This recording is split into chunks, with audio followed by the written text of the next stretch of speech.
commitment shows up in your life through action. You can tell people who are committed and those people who don't feel worthy. The people that are committed are busy doing it. The people that don't feel worthy are like a guy I talked to last night who told me, hey, I sure like to do what you're doing. However, I just don't want the responsibility. The company I work for, they're taking good care of me. I say, let me tell you something. Once you increase your sense of worthiness, you won't even be able to open your mouth saying that somebody is taking care of you. You want to take care of yourself. But see, because he doesn't feel worthy, he's intelligent. 17 years from a major corporation. They've spent thousands of dollars training him. He knows he has the book knowledge. But his attitude is, his vision of himself, his sense of deservingness says, you can't have that. So he will fabricate all kinds of excuses on why he can't have it. Robert Anthony said something. Robert Anthony said that you can only have two things in life. Reasons or results. Notice, reasons don't count. I like that. Folks will always point out reasons on why they're not living their dream, on why they're not manifesting their greatness. They will always be able to point those things out, but none of those things count. The only thing that counts are results. And results don't lie, ladies and gentlemen. They tell it all. Judge a tree by the fruit that it bears, not the ones that it might talk about, not the ones that it might wish for, or think about, or affirm about, but the fruit that it actually bears. So let us look. I think that all of us are committed. But I think that some of us are producing results in our lives that level of commitment brings that we particularly don't like or find distasteful. I don't think that as a participant in life, you cannot be committed. You're either committed to mediocrity or you're committed to greatness. You're either committed to being productive or you're committed to being non-productive. You're committed to being happy or you're committed to being unhappy. See, whatever you're doing, however you spend your time, that tells you who you are. So think about what it is you like to create in your life experience. Once I look at how you commit your time, once I do an evaluation on how you spend your time, I can tell you exactly what you're committed to. People that say they have dreams or want to open a business or want to do something differently than what they're now doing, they don't like their jobs, they're unhappy, they're unfulfilled. People who say they want to improve their income level, look at how they spend their time. How they spend their time, the commitment of their time, how they use that will really tell the truth. People who said, I'd like to do better, but you don't find them in vocational or technical schools upgrading their skills and their knowledge, how they spend their time, that will tell you what's going on. People who say they want to normalize their weight, they want to be healthy, but every time you see them, they're eating, that will tell you that they're committed to being obese for the rest of their lives. People tell you they want to stop smoking and they're lighting up at that time. Folk that say, I want to stop drinking, and every time you're in their face, they're reeking with alcohol, that will tell you what's going on. Don't have to listen to what they say, just watch what they do. Commitment shows up in your life in what you do. On the other hand, you can make the commitment to your life that you don't like the results that you have, and that you're going to do something about it. See, that power is available to all of us. People who look at life and decide, I want something different for myself. Carol Hatfield. Carol, who lives in Detroit, single mother, decided that she wanted to go into her own business. Did not have enough money to do it. She wanted to have a health food store. She sold her car and used the money to start in a little storefront, a little hole in the wall. She rode to work on a bicycle. And then when she got enough money, she bought a motor scooter and did that for a long time. She's now a very successful person. She now has 3 health food stores. She said it was hard, it's a struggle, Les. She said, but I did it. She said, I made the commitment to do it, and I did it. Why is it that people are frightened by commitment?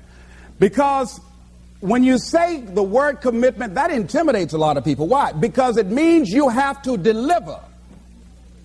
See, most people, you ask them, hey, look here, I'd like for you to do this. They'll say, I'll try. I'll try means that is my escape clause. When I don't come through, it's really a polite no. I don't have the courage to tell you no, so I'll tell you I'll try. Hey, look here, I need you to come to this meeting. I'll try. I say, what do you mean? You're going to lean toward the meeting? Try and sit down. You either do or you don't. Try and take this pencil out of my hand. You either do or you don't.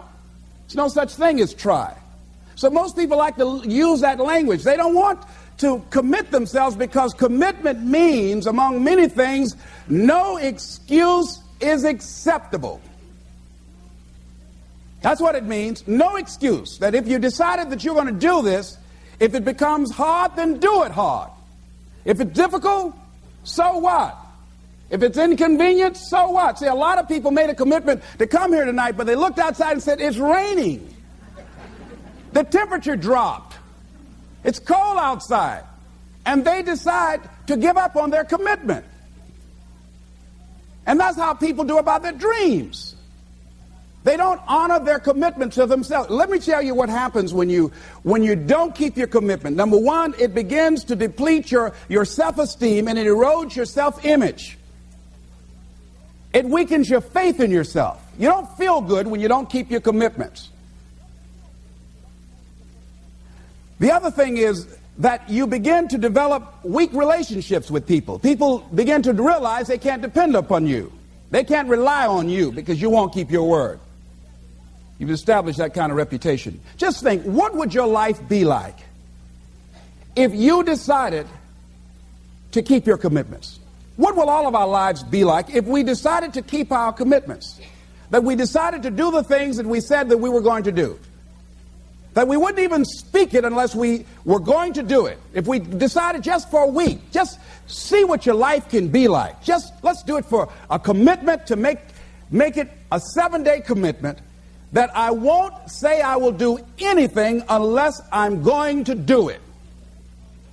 And find out what your life will be like. Let me tell you what, if you follow it through, if you keep your commitment to the commitment, at the end of the 7 days, you'll feel strong and powerful. Because by honoring your commitment, each time that you do, that empowers you. Whatever discipline that is required. Whatever it is that you must do. So I'm suggesting, number one, commit yourself to live in the present. I saw the movie, The Dead Poets Society, Robin Williams, and they had a line in there, seize the moment. Many of us are not able to move forward and develop and manifest our greatness because we spend so much time looking back or worrying about the future. Seize the moment. See, you cannot go into the future and manifest your greatness when you have various things in your life that's blocking you. Let's look at how we can begin to keep our commitments. Remembering what Dr. Robert Anthony said about results. When you keep your commitments, you're able to produce some different kinds of results in your life. So how can we keep our commitments? And do we keep all commitments? No, we don't. You will not be at 100%. However, you will have a greater percentage rate of maintaining your commitments to yourself, whatever those things might be. If it's going into business, if it's changing a habit that you know that works against you, if it's overcoming self-destructive behavior, if it's retraining your thinking, if it's reinventing yourself, if it's trying to begin to design your relationship differently, all of us have the possibility, by focusing and really harnessing our attention and concentrating on it, we really have available to us the power to honor our commitments in those particular areas. So number one, make it priority. See, no one would go get on an airplane if you thought your chances of getting there to your destination were as good as your luggage. Am I correct? See, and I say the reason that you will reach your destination more times than your luggage will is because the airline, and I'm glad that they do, has made it a priority to move the human beings from one point to the other safely. Not send you off to Boston or someplace with your luggage. So I'm not really upset when my luggage doesn't show up. I'm glad they delivered me. because they've made me a priority. See, they have made delivering you to your destination important. So if you want to honor your commitment, whatever you decide that you're going to do, make sure you make it important. Make sure it is priority. Keep it before you.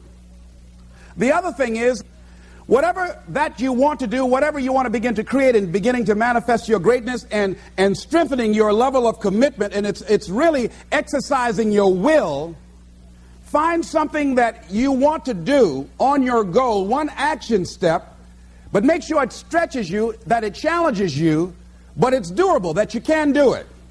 This year I decided that I was going to exercise.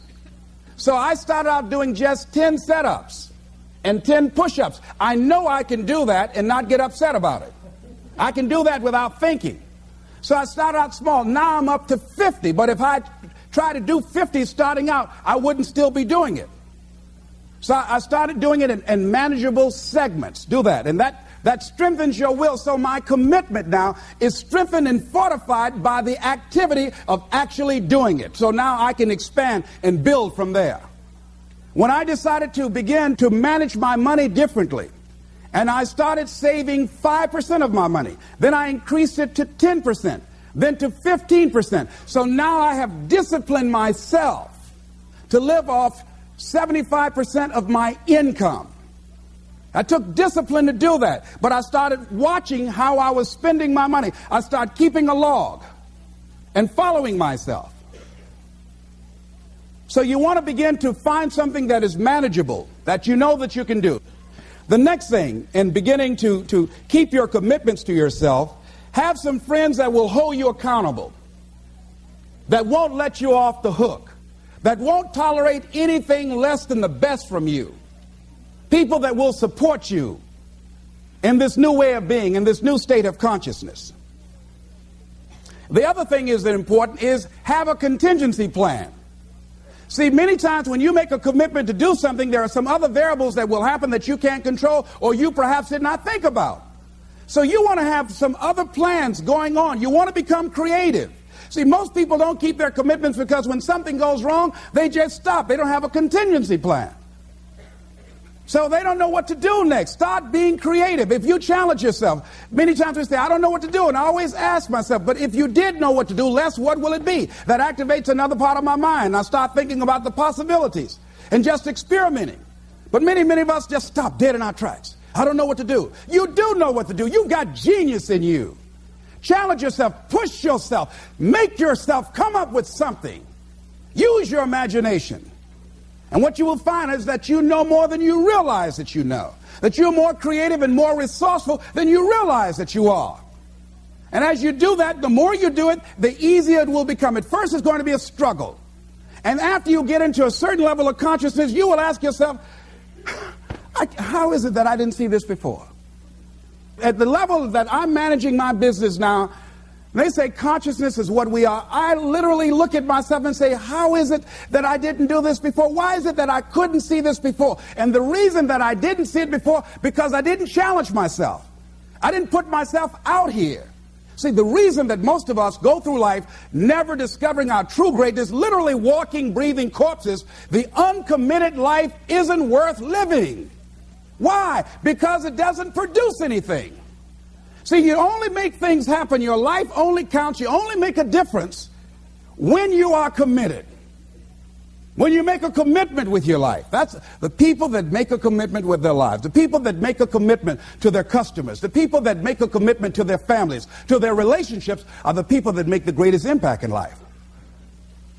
What is commitment? Commitment is the salesman who says, look here, I'm going to make $1,000 today and I'm not going home. You can turn the lights out. The janitors could be here running the vacuum cleaner. I'm not leaving here till I do it.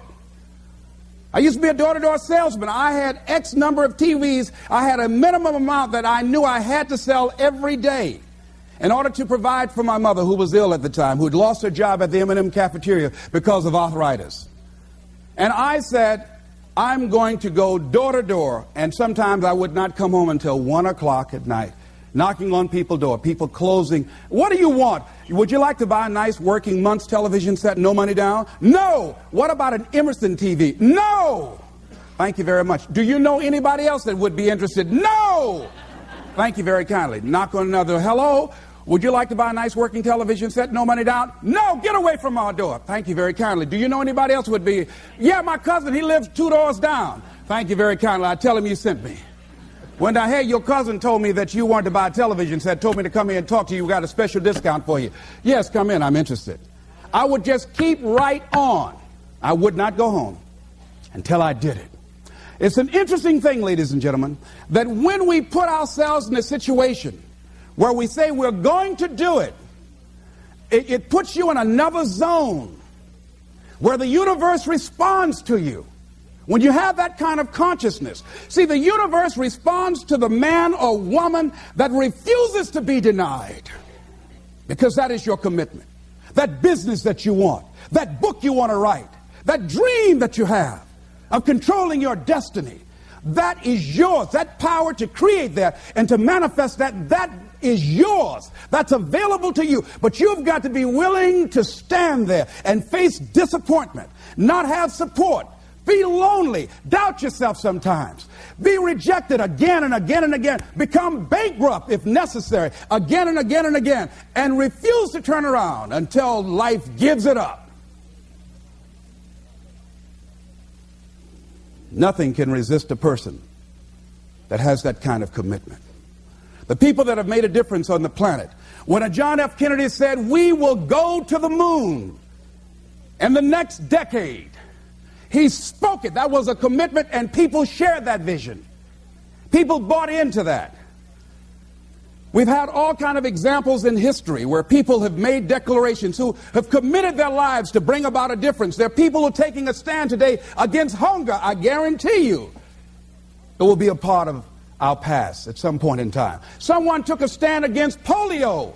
It no longer plagues us as it once did, because someone said, it is my commitment to eradicate it from the face of the earth. Someone made the commitment. The reason that we're here and enjoying the democracy that we have, someone made a commitment that whatever is required, if it means that I die. I remember Paul Robeson, here I stand, for I can do no other. And that's how you must be. Commitment means standing up for your life. It means honoring yourself. It means beginning to say and to see and recognize your alignment and oneness with the universe, and that you are a channel for life to express through. And we short-circuit it with anger. We short-circuit it with fear. We short-circuit it with envy. We short-circuit it by being lazy or apathetic or giving up easily. Why? We say, oh, it's too hard, it's too hard. We don't challenge our spirit. Ladies and gentlemen, there's nothing as powerful as the human spirit. You can't destroy it. You can pervert it, but you can't destroy it. I was reading Man's Search for Meaning by Viktor Frankl. What a powerful book. I'm reading it now for the 7th time. And he gives so many graphic examples of the power of the human spirit. And so what are some of the things that can fortify us and give us the kind of inner strength that will allow us to forward ourselves into the future by manifesting our commitments? Number one, commitment means in some cases going back to school, getting some training, sitting up in classes with people younger than you, putting yourself in a position where you don't know and that is awkward and uncomfortable, but because of your commitment to develop yourself, or to go back to school to get a high school diploma or to get a college degree, that it doesn't matter, feeling dumb and saying, what am I doing here, sitting up in some boring class? Commitment can mean a lot of things. It could mean that you begin to go back. You got to back up sometimes. It means to back up and not give up, to regroup, back up and regroup and come back again. Because life has waylaid you, because you got knocked down. I know when I was working on my dream, there were times I lost my house at one point. I lost my car. I was broke. My credit was bad. I was sleeping at different friends' houses on their couch or on the floor. There were times, months, that I slept on the floor of my office and got up early and dressed before my staff got there to give them the impression that I got there early before they did. And we all pretend not to know what we knew, that the boss was staying in the office. So we never talked about it. But I refuse to give up on my dream. And what happens, they say, in the prosperous years, you put it in your pocket. In the lean years, you put it in your heart. It makes me appreciate it even more. Even more. I wouldn't trade it. I wouldn't trade it for anything. The disappointment, the pain that I've gone through by keeping the commitment. Keeping the commitments that you have might mean taking a stand that's unpopular. Something was said one time. When you take a position, it says, cowardice asks the question, is it safe? Politics asks the question, is it popular? But conscience or commitment asks the question, is it right? And see, most people rather operate from the first two. Is it safe for me to take this position? I remember when I was a state legislator, I saw guys and women who believed in legislation very strongly, but because the Speaker of the House said, we won't go with that, they backed down. And they felt bad about it. They wouldn't take the position because they didn't want the Speaker of the House to be angry at them. They wanted to be all right with all of the rest of our colleagues. See, it takes a great deal of strong courage and commitment on your part to step out a line. Henry David Thoreau said, if a man doesn't keep pace with his companions, perhaps he's listening to the beat of a different drummer. Let him dance to the music that he hears, however measured or far apart. When you are committed, you're dancing to the beat of a different drummer. Don't expect people to understand you. Don't expect it to make sense to anybody why you've got to do this. Why you have got to go. Why you leave. This is a good job. I'm going. They pay you well. I'm going. You just a few years from retirement. I'm going. Why? I don't understand. You don't have to. I'm going for me. Because I've made a different kind of commitment with my life.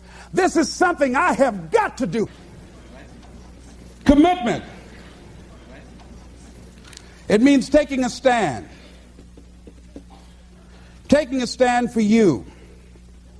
It means delivering. It means coming through.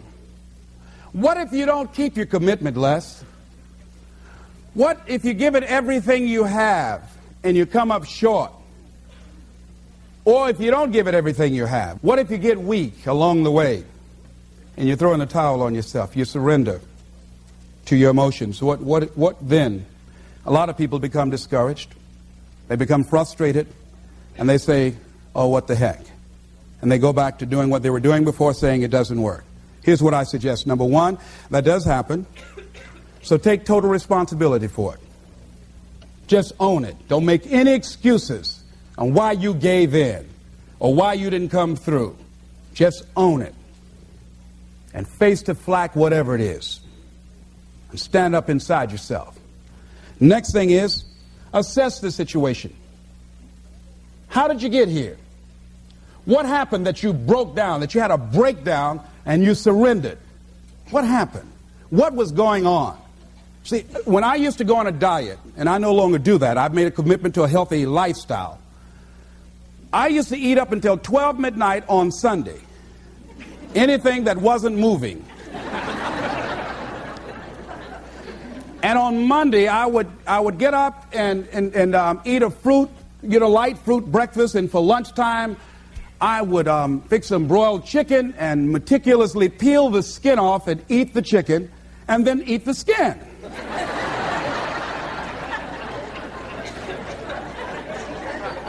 Do 5 setups, look in the mirror, and become discouraged because my stomach doesn't look like a washboard or one of the Avon Haley dances. And I say, what the use? And then I go to the refrigerator and eat food cold standing right there in the refrigerator. So when I evaluated where I broke down, I realized I can't have junk food in the house. So I had to remove that. And then I realized there are certain streets I couldn't drive down. So I changed my route. I stopped taking people to lunch or to dinner because I couldn't sit there and watch them eat. When I had to go someplace and speak and they were eating, I said, call me downstairs when it's time for me to speak, because if I sit at the table looking at them, the food's going to call my name. And I know this. So I had to begin to make sure that I wasn't putting myself in a position where I would give up on my commitment. Am I making sense to you? Yes. So I began to strategize around avoiding situations where I knew that I was going to become weak. Another thing I do when I don't keep my commitment, I either deny myself something or I do a trade-off. If a glazed donut takes advantage of me, then I require myself to do an extra 25 setups. Or I walk for an extra 15 or 20 minutes because I got a hammerlock on my head and say, come on over here. So you might have to deny yourself something or do a trade-off. Do something that will offset it. The other thing is, start again.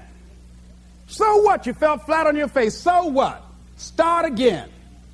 Learn from the experience and start again. Don't count yourself out. Don't sentence yourself to a lifetime of being miserable, a lifetime of being broke, a lifetime of being unhealthy, a lifetime of being in a relationship that is no longer fulfilling to you, a lifetime of working on a job that does not bring you satisfaction, that's not giving you the creative urge that you need and that got to have in your life that stimulates you. Don't sentence yourself like that. You are a human being. Don't volunteer your life that way. Your life has too much value to the universe. You've got something to contribute. You've got something to give. And so what if you make a commitment and you're not able to do it like a pro? That you're not good as everybody else. Live in the moment. I like what this says. Look to this day, for it is life, the very life of life. In its brief course lie all the realities and verities of existence, the bliss of growth, the splendor of action, the glory of power. For yesterday is but a dream, and tomorrow is only a vision. But today well lived makes every yesterday a dream of happiness, and every tomorrow a vision of hope. Look well, therefore, to this day. See, if we just start enjoying where we are, if we make that kind of commitment to enjoy where we are, to experience the experience of life where we are, to do all we can right now where we are. Forget about the mistakes yesterday. Forget about all your failures yesterday. Forget about what you don't have. That's not important. Only thing that we have is right now. Right now, right now. And I say that life is calling on you to call forth on that. The optimists, which I think one of the most positive groups in the world, they have something called the Optimist Creed, and I like, it says promise yourself. I changed it to commit yourself because I think that commitment has more power than promise. It says commit yourself to be so strong that nothing can disturb your peace of mind, to talk health, happiness, and prosperity to every person you meet, to make all your friends feel that there is something in them, to look at the sunny side of everything and make your optimism come true, to think only of the best, to work only for the best, and expect only the best. To be just as enthusiastic about the success of others as you are about your own. To forget the mistakes of the past and press on to the greater achievements of the future. To wear cheerful countenance at all times and give every living creature you meet a smile. To give so much time to the improvement of yourself that you have no time to criticize others. To be too large for worry, too noble for anger, too strong for fear, and too happy to permit the presence of trouble. Commit yourself to these things. Isn't that powerful? What a commitment to make with your life. Commit yourself to stretch, to get outside of your comfort zone and not be concerned about what people think about you, because they're thinking it anyhow.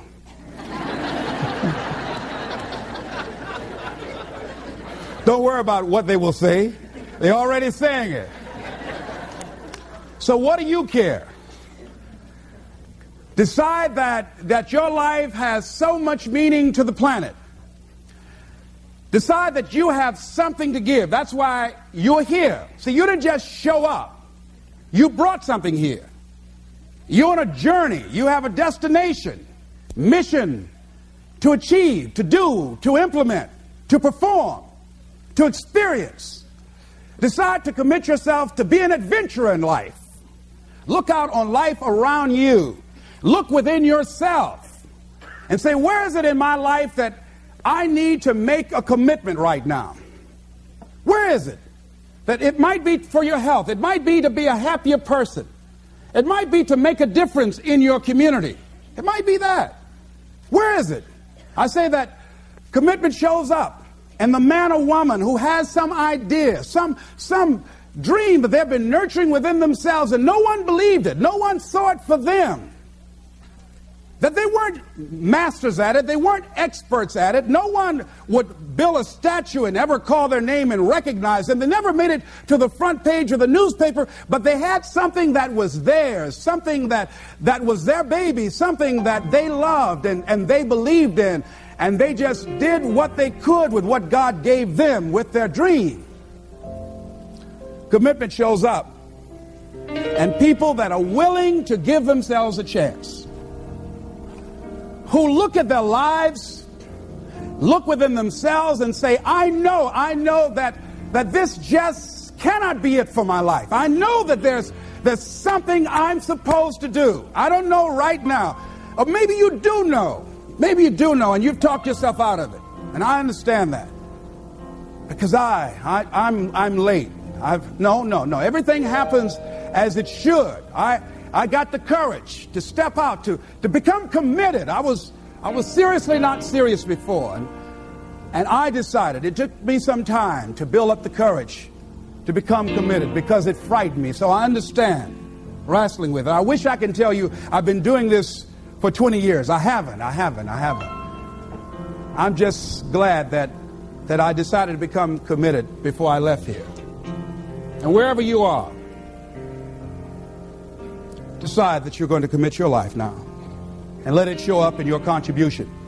Let it show up in what you have to share. And whatever commitment that you make, honor your commitment as yourself. Honor your word as yourself. Whatever you put out there, do it with what you've got. I want to thank you very much for your consciousness. This is Mrs. Mamie Brown's baby boy, Leslie Calvin Brown, saying it's been a plum-pleasing pleasure as well as a privilege. Thank you all. Here.